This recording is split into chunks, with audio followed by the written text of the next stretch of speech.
प्यारे बच्चों, आज मैं आपको जैव अणु बायोमोलिक्यूल्स के बारे में बताऊंगी कि ये बायोमोलिक्यूल्स क्या है।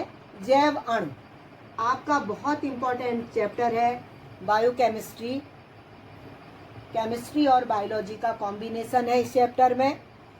तो आप जानते हैं कि जो हमारा शरीर है वो निर्जीव पदार्थों के द्वारा, विभिन्न जटिल निर्जीव पदार्थों के द्वारा क्या है, बना हुआ है। तो हम ये कह सकते हैं कि जो जैव अणु हैं वे निर्जीव जटिल कार्बनिक पदार्थ हैं। जैव अणु निर्जीव जटिल कार्बनिक पदार्थ हैं और जीवन का आधार बनाते हैं। मनुष्य का शरीर जो है आप देखेंगे वो किससे मिलकर के बना हुआ है। जैव अणु मैं कह रही हूँ तो यहाँ पर आप जंतु कोशिका और वनस्पति कोशिका दोनों को आप दिमाग में रखते हुए चलेंगे कि जो हमारा शरीर है वो क्या है कि विभिन्न जटिल निर्जीव पदार्थों के द्वारा निर्मित हुआ है, या निर्जीव पदार्थ उनकी कोशिकाओं में विद्यमान होते हैं और एक संगठित संरचना को बनाते हैं।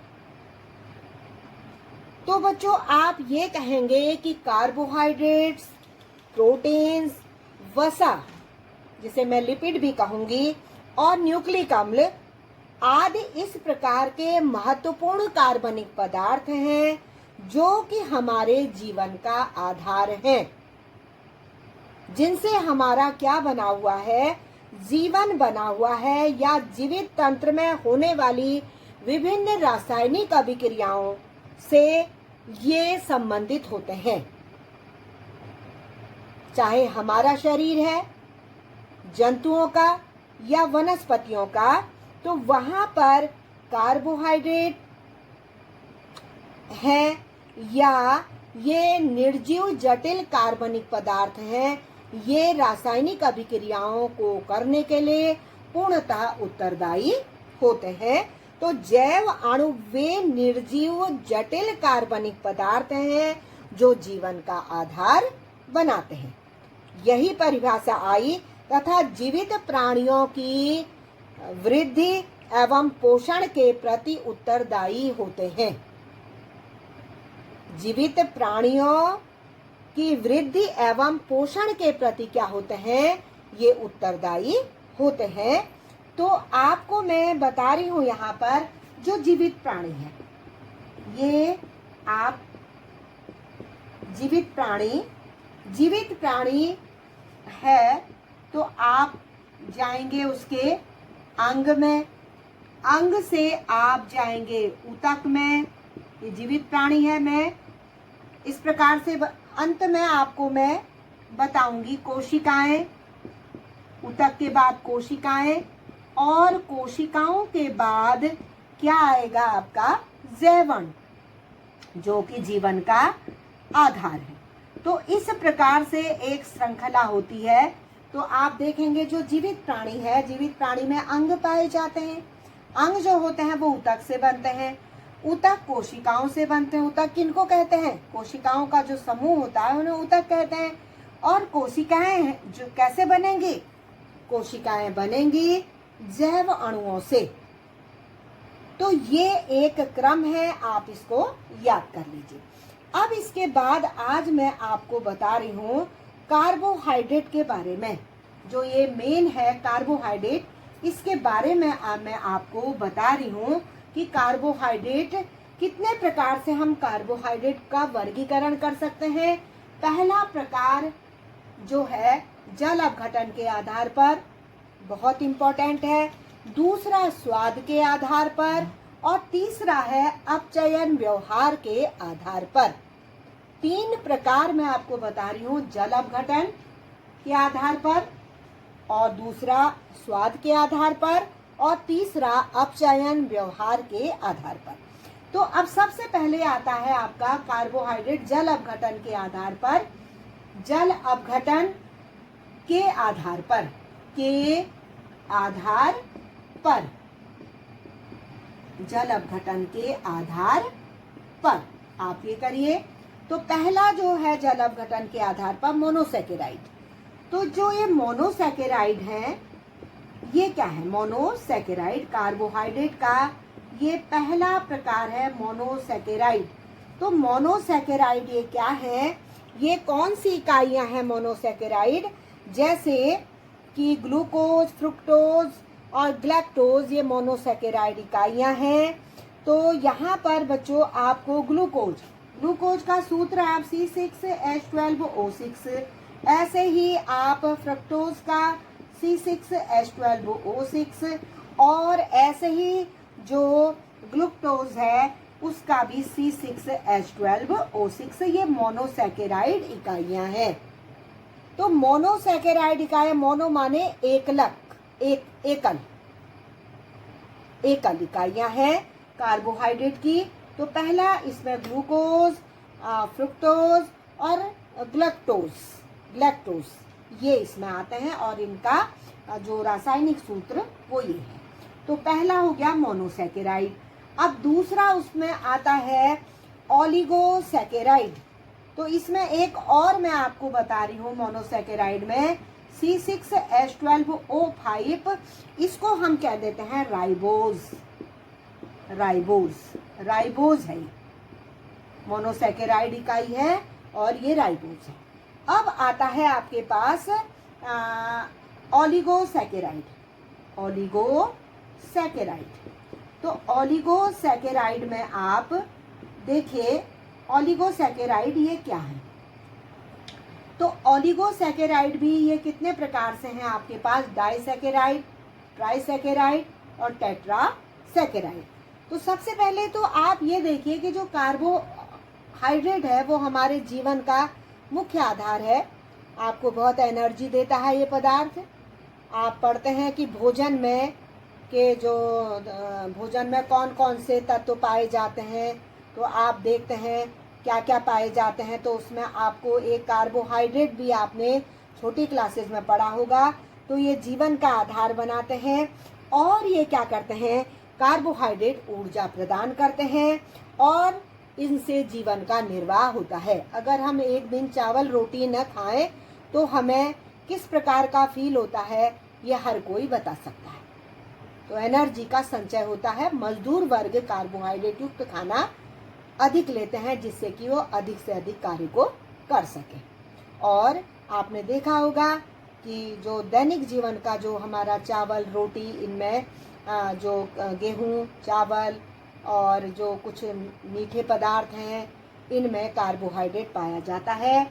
तो अब यहाँ देखिए आप, मैं बता रही थी कार्बोहाइड्रेट में कि जो ओलिगोसैकेराइड है वो डाइसैकेराइड, ट्राइसैकेराइड और टेट्रासैकेराइड है। डाई से मतलब 2। तो वे कार्बोहाइड्रेट जो जल अपघटन पर एक निश्चित संख्या में 2 से 10 मोनोसैकेराइड अणुओं का निर्माण करते हैं, उन्हें हम क्या कहते हैं? उनको हम कह देते हैं, यहाँ पर क्या कहेंगे? उनको ओलिगोसैकेराइड कहेंगे। ओलिगोसैकेराइड में भी अब जो पहला प्रकार आएगा वो डाइसैकेराइड। ओलिगोसैकेराइड में मोनोसैकेराइड जो है जल अपघटन पर, वे कार्बोहाइड्रेट जो जल अपघटन पर एक निश्चित संख्या में 2 से 10 मोनोसैकेराइड अणुओं का निर्माण करते हैं, उनको हम क्या कहते हैं? ओलिगोसैकेराइड कहते हैं। और ओलिगोसैकेराइड में भी सबसे पहले मैं इसका डाई का उदाहरण दूंगी, डाइसैकेराइड का। तो डाइसैकेराइड में आपके उदाहरण आ जाएंगे सुक्रोज, पहला उदाहरण आ जाएगा सुक्रोज। तो देखिए डाइसैकेराइड है तो जल अपघटन पर 2 जो ऐसे कार्बोहाइड्रेट होंगे जो जल अपघटन पर 2 सैकेराइड अणुओं का निर्माण करेंगे। डाइसैकेराइड में वे कार्बोहाइड्रेट जो जल अपघटन पर 2 सैकेराइड इकाइयों का निर्माण करेंगे। तो यहाँ पर इसका उदाहरण है सुक्रोज। सुक्रोज का हर कोई सूत्र जानता है, चीनी C12H22O11। सारे बच्चे जानते हैं चीनी या शर्करा, इसका दूसरा नाम है सुक्रोज, कहिए आप। तो ये डाइसैकेराइड इकाई है। सुक्रोज के बाद आता है माल्टोज, माल्टोज, और माल्टोज के बाद आता है लैक्टोज, लैक्टोज। तो इन सबका जो फॉर्मूला है वो सेम है, सुक्रोज, माल्टोज, लैक्टोज। तो ये हो गया आपका कि ऐसे कार्बोहाइड्रेट जो जल अपघटन पर क्या करते हैं, दो इकाइयों का निर्माण करते हैं, दो सैकेराइड, दो मोनो सैकेराइड इकाइयों का निर्माण करते हैं। ये हो गया डाइसैकेराइड। अब आता है ट्राइसैकेराइड। तो ट्राइसैकेराइड में क्या होगा कि वे कार्बोहाइड्रेट जो जल अपघटन पर क्या करेंगे कि 3 मोनोसैकेराइड अणुओं का निर्माण करेंगे। तो इसमें उदाहरण आ जाएगा आपका ट्राइसैकेराइड।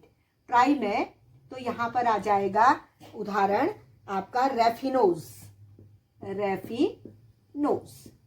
तो रेफिनोज का जो यहां पर मैं आणविक सूत्र लिख रही हूं वो है C18H32 और O16, C18H32O16, ये है रेफिनोज। तो ये ट्राइसैकेराइड हो गया। अच्छा, अब इसके बाद अगला आता है टेट्रा।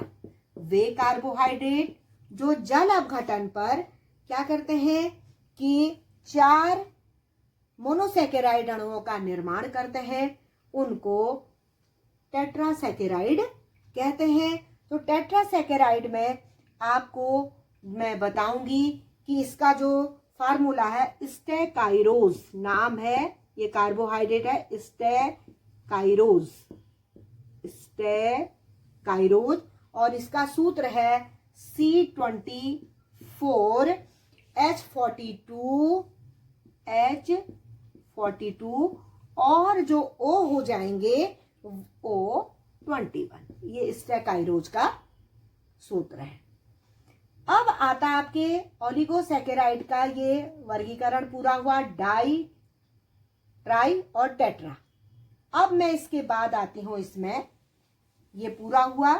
अब आता है आपके पास पॉलीसैकेराइड। तो पॉली मीन होता है बहुत, पॉलीसैकेराइड। तो पॉलीसैकेराइड इकाइयां क्या है, ये वो कार्बोहाइड्रेट है कि जो जल अपघटन पर बहुत सारी मोनोसैकेराइड अणुओं का निर्माण करते हैं, बहुत सारे मोनोसैकेराइड अणुओं का निर्माण करते हैं। तो इसमें इसका जो फार्मूला है C6H10O5 तो N की जो वैल्यू है वो है 100 से लेकर के 3000 तक होती है। तो आप समझ सकते हैं कि ये उच्च अणुभार वाले, ये कैसे होते हैं, उच्च अणुभार वाली ये इकाइयां हैं, उच्च अणुभार वाली ये इकाइयां हैं। तो ये आज आपने पढ़ा कि कार्बोहाइड्रेट हमारे जीवन का आधार है, हमें एनर्जी देते हैं, हमारे शरीर जीवन के लिए बहुत आवश्यक है। प्रोटीन हमारे शरीर के लिए आवश्यक है, कार्बोहाइड्रेट बहुत आवश्यक है, एनर्जी देता है। तो इसके प्रकार मैंने बता दिए, मोनोसैकेराइड, ओलिगोसैकेराइड, ओलिगो के अंदर डाई, ट्राई और टेट्रा, और पॉलीसैकेराइड आपको बता दिया है। तो यहाँ पर C6H10O5 तो N की वैल्यू 100 से लेकर के 3000 तक, उच्च अणुभार युक्त ये इकाइयां हैं पॉलीसैकेराइड। तो आज आपको इतना मैं बता रही हूँ, आप लोग याद करिए और बोर्ड परीक्षा के हिसाब से भी आप इस क्वेश्चन को तैयार कर लें कि ये क्या है, कि कार्बोहाइड्रेट के अंदर पूछ लिया जाता है मोनोसैकेराइड या ओलिगोसैकेराइड, या बहुविकल्पी प्रश्न में पूछा जाता है तो बच्चों आज मैं इतना ही पढ़ाऊंगी। Thank you.